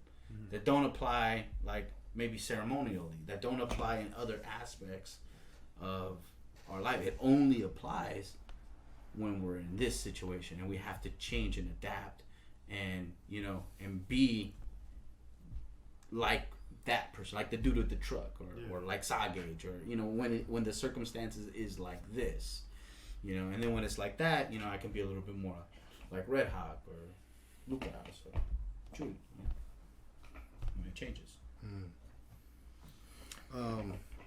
So Is there a question? I'm kind of curious to see what kind of responses we're getting. And all right, we're down to about almost 10 minutes before. So we're aiming for 2 hours. Is that every song? Yeah. Okay. Yeah. So I'll read the questions. We're not gonna. I mean, maybe we can, but we're probably just to Quickly. kind of absorb them, and then we can basically. These are topics that we can hit in the future, and also have open dialogue with outsiders of this and take phone calls and all that beautiful stuff. So the first one was holding each other accountable and what that looks like. What was the question? That's the question. Oh, I'm sorry. The question that I asked was to submit a topic. The question. I'll read it. So, is there anything y'all would want an all man's podcast to talk about? And I just put there's 5 of us. So yeah, that was accountability. Yeah. So basically, what that looks like.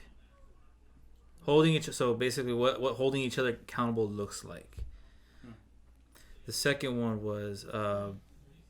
Have y'all ever had to have a tough conversation with each other to check one another?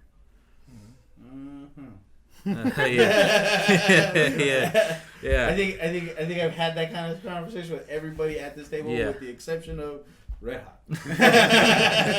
Red Hot gonna be fucking up as much as everybody else. I've had my share, but earlier. And I should also say I've probably been checked at everybody at this table, probably except for Red Hot. Yeah, I would also agree. Okay, the decline of manhood, and what's fueling the negative views of it. Ooh, so that's an interesting one. Yeah. What's funny about that one is that the person that asked that is not asking how we're gonna answer. They're looking at it from a very Western point of view. Okay, but that's good. It's a different perspective.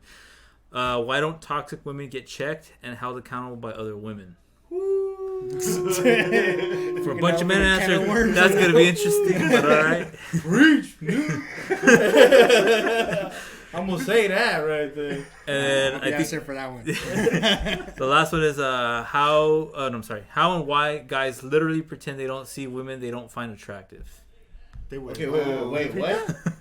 Okay, how and why guys literally pretend they don't see women they don't find attractive. They don't. So why do men ignore? No. I kind of had that. Is that what they're asking? No, I kind of had that a little discussion on that one. Good drop. Is too late. Are you only gonna talk to a female because you're interested in her? No. In a sexual manner. And I think that's what that's getting to. You know, if you're only gonna speak to a female, and I remember a certain rapper in the past who was only mentioned that point. Like, I'm only gonna talk to you if I'm gonna have this interest in you, right? Well, what a piece of shit. Yeah. Too short? If it's too short, then it makes sense. It's one of those. Hopefully it's not a Chicano rapper. You know, that's why earlier I said about like certain views that we got back in the day, right? But the point I was talking to this brother today was, you know, that these are our sometimes like we have. It's important to develop sister relationships within ourselves, not just blood sisters, but tribe sisters, or some people want to call them spiritual sisters that are not related to us, community sisters. It's just like, you know, not to have just platonic relationships, and I think that's missing in our community. A lot of these brothers, young, some older, are like, I'm only gonna talk to you, you know, if I'm interested in you, and I think that maybe that's maybe a sister that asked that question of like, there was a recent incident that happened that the sister was in the room, and the brother walks in and greets everybody else, all the brothers, but doesn't greet her, right? And then when he leaves this individual, he greets everybody else and didn't greet her. And it was like a very like personal issue. They never known each other, you know. So it was a like you know, it's either that person that I've witnessed brother. that before. I've witnessed the social boundary of like, don't engage the women if she's married. Don't engage the women if she's obviously like with the man. I've seen other people. If I don't know, like her partner might be any one of these guys, and I'm not sure, so I'm gonna just. He could be standing right next to her. Know. He could be standing right next to her, and like he'll shake the man's hand and just completely ignore the hyena. I've seen it before. Yeah. Okay. I mean, I think there's some experiences that maybe that brother has gone through that is like, you know, why are you shaking, you know, or maybe his own thing, like, you don't shake, you know, you don't acknowledge my lady when I'm there, you know. So it depends on the situation, but I think it's a very interesting question there that I was. Yeah, I never really noticed that too much. What she's asking, like, why don't men acknowledge women that they don't find attractive? Yeah, I can't say it's been my experience. Even if I didn't find you physically attractive, like you're not my type, I would still acknowledge the fact that you're in the room. You know what I mean? I'm not gonna pretend like you're not there because you're not my cup of tea. You know, that just seems so. Yeah, maybe that seems so shallow. Maybe this person is talking about like at a club or a bar or something. No, I don't think so. I don't. Is there any other I ones? mean, no, that was it. I think. But actually, hold on. Let me see. Maybe there's more. No, yeah, it's just that was it. So I mean, maybe I could ask this person what they meant by that, because there's definitely different avenues of that. Because like, yeah, it could be maybe it's like a communal setting where you would say hi to that person. I everybody here, I would expect them to say hi to a person that they don't know, regardless if they're female or not. But also maybe this person wants to be hit on and she's not getting hit on. Well, that's a different story, you know. Like, I wonder if there's any unattractive women in the room right now.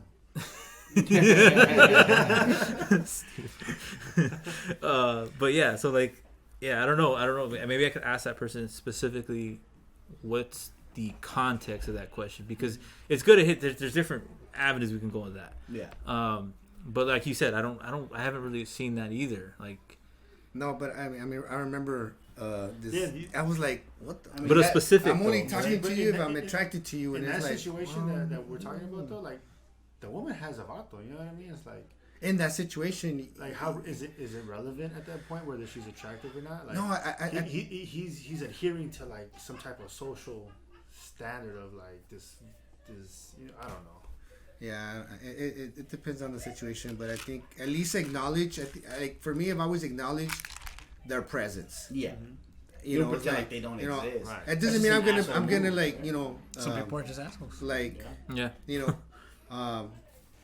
What I wouldn't do is like try to talk to this female alone without her partner there. You know, that's kind of like sketchy. You know, I'll engage in a conversation about whatever the topic is, you know, and include her, but not, you know, to just completely like, you know, not acknowledge their presence. That's kind of fucking crazy. Yeah. You know. I don't know. It's just, you know, it could go from a misogynist perspective to like I'm completely ultra conservative, respectful, whatever, and I'm not, you know, I'm not trying. I don't want to step on anybody's boundaries. So it can, you know, it depends on the. Yeah, I saw a meme of like, I think J. Cole giving a high five to Jay-Z, and then they were saying like, oh yeah, he completely ignored Beyonce. So they were saying like, oh yeah, that's like the thing to do, you know, to have respect for your homie's girl and shit like that, you know. See, like, and it's like, well, there's conflict, you know, because like, yeah, you know, is like, it respect or is it disrespect? yeah, you know, I think it's just like sure. He might see respectful, insecurities, but for her, that's like, I feel like ignored. I feel like I'm not even in the room. I mean, I guess if your homie already had that conversation with you, then it would be like a disrespectful thing to not, you know, to not live up to that conversation or those boundaries that, hey, dog, I don't like it when you do this. Or like, if I know my homie's a dog, I'm like, hey, fool, just don't even look at my lady, because I'm gonna be like eyeing her up. Like, nah, yeah, you do that. Some of us have those friends that are just like, stay the fuck away from my girl. But for the most part, like, yeah, that's just weird to kind of do that. I would low key, I would be kind of like disrespected. I would feel mad if, like, let's just say I said hi to some guy's lady and that fool comes at me like, don't say hi to my girl. I'd probably have an issue with that. I'd probably say like, hi again. Hi. Yeah, I'm gonna be like, fuck you, dude. Like, you're a piece of shit for like, why can't your woman say hi to me? Why can't I say hi to her? Like, I have no ill will. I'm not trying to hit. You know, I'm not trying to hit on her. Like, it's not my intent. How would you feel if somebody didn't say hi to Ash? I'd be kind of offended. I'd be fucking offended. Yeah. It's disrespectful, right? Yeah. It's like, what the fuck's wrong with you? Anyway, like, and I would assume they had a problem with her, you know, and then I would address it at that point. You got a problem. Yeah, exactly. Now I got a fucking problem. But yeah, So so I think to conclude this podcast, some of us like it when they say hi to our women. Some of us Some of us don't like it. yeah, That's what we can get out ask. of that. There's a So if you guys learned anything in these last 2 hours, Ask for permission to shave. Or don't, and then or deal with don't, it. yeah. Deal with the consequences. Because I'm not gonna ask. But you know, what if she's not there with a partner? It's just she's just there by herself, a single Yeah, sister. but- But you're like, you know, still. Well, then it's ignoring where her. she draws the line and what she's willing to. That's also she's a person. Trust. Let's not like decline any of her own rights to fucking speak to you. On the question though, it specifically says ignore. It says why you guys literally pretend. So it's about pretending that they don't exist. Pretend. I've never seen They it. don't- I don't think I don't. I can point to a I can't say single I've seen time it either. in my life where I have an example of that. Or they're just like, Yeah, Like, what if that's they're- kinda what if- weird. What if Yeah. they're genuinely just don't even know you're there? she's just too Is small. that to play. pretending? Or- No, You know? not at that point. You guys want to wrap this up though? Yeah. Okay. So we're gonna do this again. We're gonna do this again. Yeah. So, we're gonna put this on YouTube. This is its own podcast, its own spin-off, if you want to even call it that. It's its own thing. Yeah, its own thing. Its own channel. Well, yeah, we're gonna. Maybe we'll make an Instagram for it and start developing a little fan base, a little Q&A on there. Definitely want to address those questions. Definitely want to make more content for y'all to interact with, and we'll open up a phone line for that too, so y'all can call in. We got to talk amongst ourselves to figure out scheduling and to figure out what are the days that we're planning to do it and how frequently we can do it. I personally like to do this regularly. I feel like it's fun and it keeps, once you start the ball rolling, it's boom, boom, boom, boom, it feels good. And when you take this far gap, like it's been a while since we've been on. It was a rough start as we all saw, but you know what? As we got into it, we were kicking ass. But definitely, Good job, team. yeah, good job, team. Thank you all for being here. I really appreciate it, even though some of us were a little late. It's all right. We got here. It's cool. You guys wanna say? Oh, Where can they find you online? right now, just like I said, IG. IG what? Well, so just go to the Emergence Show, or even if y'all have me as a personal, on my personal profile, or even my public profile, Red Hawk. Fuck, I don't remember. Red, huh? Oh, no, not Red Hawk Beats, but Well, you can find his beats at Red Hot Beats. yeah, you can find Red Hawk Beats. If y'all want to plug your shit, feel free. But definitely. Social media. Red Hawk _art. That's my personal. For those of you that have it, obviously I put my stuff up on there. But on the Emergence Show, on IG, my link tree's in, so you can look at us on YouTube, look at us on all those things, and I'll put the links up. Eventually, it's still a work in progress, but definitely on those IG things, we'll be on there.